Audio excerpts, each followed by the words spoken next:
లోక్సభ ఎన్నికల ప్రచారంలో సీఎం రేవంత్ రెడ్డి దూసుకెళ్తున్నారు. ఆ పార్టీ ఎంపీ అభ్యర్థుల తరపున ప్రచారాలు, రోడ్ షోలు నిర్వహిస్తున్నారు. ఇప్పటికే మహబూబ్ నగర్, మహబూబాబాద్, భువనగిరి, ఆదిలాబాద్ స్థానాల్లో ప్రచారం చేశారు. తాజాగా నేడు ఉమ్మడి పాలమూరు జిల్లాలో పర్యటించనున్నారు. నాగర్ కర్నూలుతో పాటు కొడంగల్ కు రేవంత్ వెళ్లనున్నారు. నాగర్ కర్నూలులో కాంగ్రెస్ ఎంపీ అభ్యర్థి మల్లు రవికి మద్దతుగా రోడ్ షో నిర్వహించనున్నారు. గురూజీ రామ్ నారాయణ్ జీ ప్రపంచ ప్రఖ్యాత జ్యోతిష్యులు ఇప్పుడు మన హైదరాబాద్ లో ఎటువంటి సమస్యలకైనా తక్షణ పరిష్కారం చేయబడును. సంప్రదించండి 96651137 9000004357.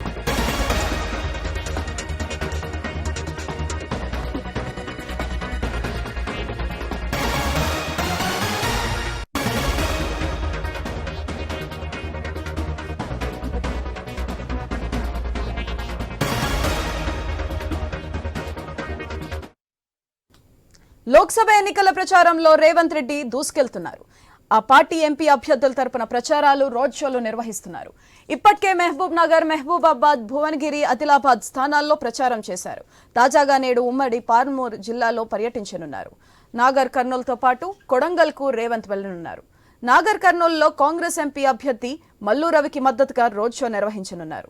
అయితే దీనికి సంబంధించి మరింత సమాచారం మా special correspondent Sunil phone line ద్వారా అందిస్తారు. సునీల్, చెప్పండి. అసెంబ్లీ ఎన్నికల్లో విజయం సాధించి రాష్ట్రంలో అధికారంలోకి వచ్చిన కాంగ్రెస్ అదే దూకుడును ప్రదర్శిస్తూ ఈ ఎన్నికల్లో కూడా మెజార్టీ స్థానాలను కైవసం చేసుకునే దిశగా ముందుకు వెళ్తుంది.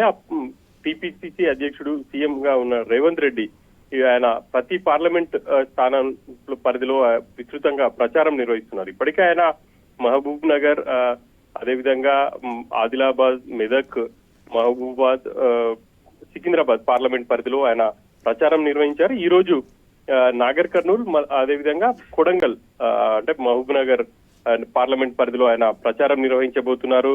ఈ రేపు వరంగల్, అదేవిధంగా చేవెళ్ళ, మరోవైపు సికింద్రాబాద్ ఈ 3 పార్లమెంట్ పరిధిలో ఆయన సభలు ఉండబోతున్నాయి.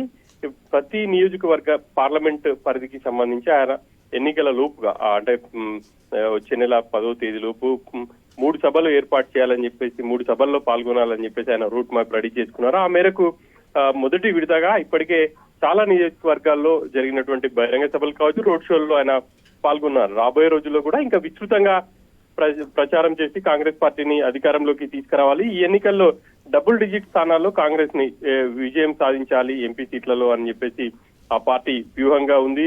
ఆయన ప్రతి సభలో కూడా గత ఎన్నికల ముందు తాము 5 గ్యారంటీలకు హామీలు ఇచ్చాము, ఆ మేరకు కొన్ని అమలు కూడా చేశాము. అధికారంలో చేపట్టిన 100 రోజుల్లోనే తాము సంక్షేమ పథకాలను అమలు చేస్తున్నాము.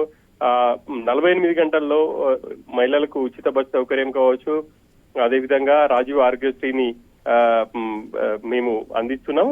మిగతా కార్యక్రమాలు కూడా చేపట్టాము. ఇప్పటికే గృహలక్ష్మి కింద 200 యూనిట్ల వరకు ఫ్రీ ఇస్తున్నాం, మహిళలకు 500 రూపాయలకు గ్యాస్ సిలిండర్ అందిస్తున్నాం, ఇందిరమ్మ ఇల్లు ఇచ్చాం. ప్రతి నియోజకవర్గానికి సంబంధించి 3000 ఇళ్లను కేటాయించామని చెప్పేసి ఆయన చెప్తూ వస్తున్నారు. కేంద్రంలో కూడా అధికారంలోకి వస్తే తాము ఆ గ్యారంటీ హామీలను అమలు చేయబోతున్నాం. అన్ని వర్గాలను దృష్టిలో పెట్టుకొని ఈ మేనిఫెస్టో రెడీ చేసింది కాంగ్రెస్ పార్టీ. ఆ మేరకు వాటిని అమలు చేస్తామని చెప్పేసి చెప్తున్నారు. ఇక ఆయన బీజేపీ, బీఆర్ఎస్ ఈ 2 పార్టీలపై కూడా తీవ్ర స్థాయిలో విమర్శలు కూడా చేస్తున్నారు. ప్రతి సభలో ఆయన ఈ 10 ఏళ్లలో మోడీ రాష్ట్రానికి ఇచ్చినటువంటి ఏమీ లేదు, ఇటు నిధులు కావచ్చు, ఒక ప్రాజెక్టు కూడా రాష్ట్రానికి ఇవ్వలేదు. ఈ బీజేపీ నాయకులు వాళ్ళు ఇప్పటికే 2 పర్యాయాలు అధికారంలో ఉంటే రాష్ట్రానికి ఇచ్చింది లేదు, 3వ సారి ఇస్తే ఏం పొరగబెడతారు అని చెప్పేసి ఆయన ఒకవైపు బీజేపీని విమర్శిస్తున్నారు, మరోవైపు బీఆర్ఎస్ పై కూడా ఆయన విమర్శలు చేస్తున్నారు. ఇక బీఆర్ఎస్ పని అయిపోయింది, ఆ పార్టీకి సంబంధించి ఎంపీలు గెలిచినా గానీ వాళ్ళు కేంద్రంలో గానీ ఇటు రాష్ట్రంలో గానీ చేసేది ఏమీ లేదు అని చెప్పేసి ఆయన వివరిస్తూ వస్తున్నారు. ఆ దిశగానే పార్టీ శ్రేణులు కూడా ప్రచారం నిర్వహిస్తున్నాయి. ఇప్పటికే ప్రతి నియోజకవర్గానికి సంబంధించి ఒక మంత్రిని కావచ్చు, ఇన్ఛార్జిలను నియమించారు, వాళ్ళు కూడా విస్తృతంగా ప్రచారం చేస్తున్నారు. ఈ ఎన్నికల్లో కాంగ్రెస్ పార్టీ ఖచ్చితంగా 14 స్థానాల్లో విజయం సాధిస్తుంది అని చెప్పేసి కూడా సీఎం రేవంత్ రెడ్డి చెప్తున్నారు. Sudhadri. Right, thank you Sunil.